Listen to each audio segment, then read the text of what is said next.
அஸ்ஸலாமு அலைக்கும் வரஹ்மத்துல்லாஹி தஆலா வபரகாத்துஹு.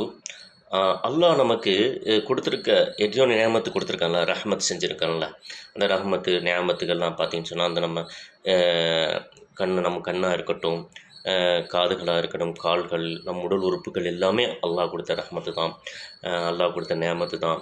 இந்த மனிதனுக்காக அல்லாஹ் வானத்தை படைச்சிருக்கான், பூமியை படைச்சிருக்கான், மரங்களை படைச்சிருக்கான். மரம், செடிகள், கொடிகள், காற்று, மழை எல்லாமே அல்லாஹ் இந்த அவனுடைய ரஹ்மத்தில் உண்டானது. அது அந்த மனிதனுக்காகத்தான் எல்லாமே படைச்சிருக்கிறான்.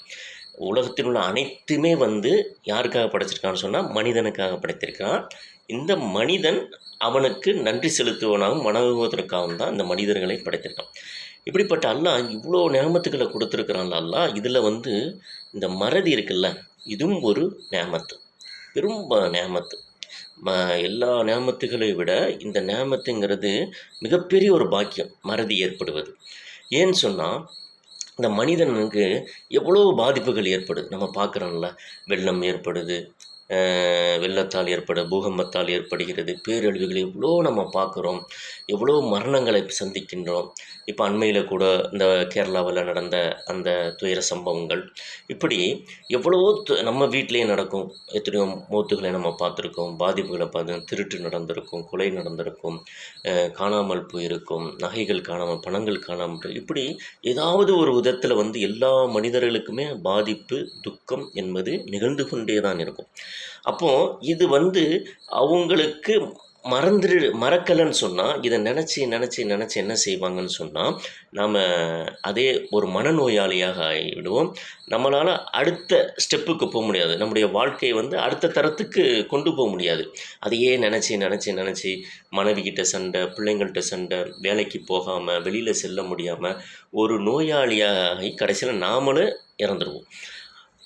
இப்படி நடக்கக்கூடாது என்பதற்காகத்தான் அல்லாஹ் தாலா நமக்கு இந்த மறதியை சொன்னால் கிஃப்டாக தந்திருக்கிறான். அல்லாஹ்வுடைய பெரிய கிஃப்ட்டு நமக்கு மறதிங்க. இந்த மறதி இருக்கிறனால தான் நமக்கு ஏற்படக்கூடிய அந்த துன்பங்களெல்லாம் நாம் மறந்து என்ன செய்கிறோம், அடுத்த கட்டத்துக்கு நம்ம வாழ்க்கையை கடந்து செல்கின்றோம். அதே நேரத்தில் இந்த மறதிங்கிறது சில இடங்களில் இருக்கவும் கூடாது. எந்த மாதிரி இடங்கள்னு சொன்னால், அல்லாவை மறந்து வாழ்கிறோம்ல, அல்லாவை எந்த நிலையிலுமே நாம் என்ன செய்யக்கூடாது, மறக்கக்கூடாது. எல்லா நிலைகளிலும், நம்முடைய இன்பமான நிகழ்ச்சிகளாக இருந்தாலும் சரி, துன்பமான நிகழ்ச்சிகளாக இருந்தாலும் சரி, வெற்றியாக இருந்தாலும் சரி, தோல்வியாக இருந்தாலும் சரி, உயர்வாக இருந்தாலும் சரி, தாழ்வாக இருந்தாலும் சரி, எல்லா நிலைகளிலும் நாம் என்ன செய்யணும், அல்லாவை மறக்காமல் இருக்கணும். அந்த நேரத்தில் அல்லாவை மறந்துடக்கூடாது.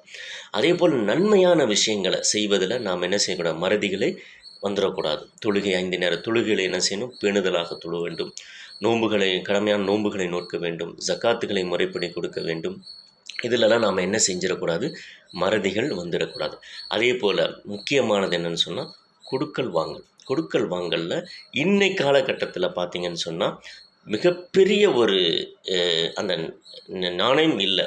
கொடுக்கல் வாங்கலில் பணம் வாங்கும்போது இருக்கக்கூடிய அந்த பணம் வாங்கும்போது 1000 காரணங்களை சொல்லி வாங்குகிறாங்க. பணம் வாங்கியதுக்கு பிறகு அதை உண்மையை அந்த நேரத்தில் நிறைவேற்றக்கூடியவர்கள் யாருமே இன்றைய காலத்தில் இல்லை. அப்படி ஒருவர் இருக்கார் என்று சொன்னால், உண்மையில் அவர்களெல்லாம் சொர்க்கவாதியை தான் நாம் முடிவு செய்து கொள்ள வேண்டும். எனவே பணம் கொடுக்கல் வாங்கலில் மறதிகள் இருக்கக்கூடாது.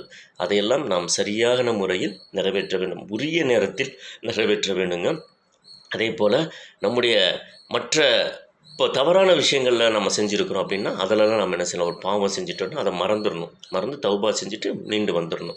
ஒருத்தருக்கு துரோகம் செஞ்சுட்டோன்னா அதில் அந்த துரோகத்தை என்ன செய்யணும், அவங்கள்ட்ட மன்னிப்பு கேட்டு மீண்டு வந்துடணும். இது போல் விஷயங்களெல்லாம் நாம் என்ன செஞ்சிடலாம், மறதிகளை கொண்டு வரலாம். நன்மையான விஷயங்களும் அல்லாஹ்வுடைய விஷயங்களிலும் சரி, அதே போல் முக்கியமான இந்த வரவு செலவும் சரி, நாம் என்ன செய்யக்கூடாது, மறதிகள் நமக்கு வரக்கூடாது. எனவே அப்படிப்பட்ட ஒரு நல்ல ஒரு வாழ்க்கையை அல்லாஹ் நமக்கு வாழ தௌஃபீக் செய்வானாக. அஸ்ஸலாமு அலைக்கும் வரஹ்மத்துல்லாஹி தஆலா வபரகாத்துஹு.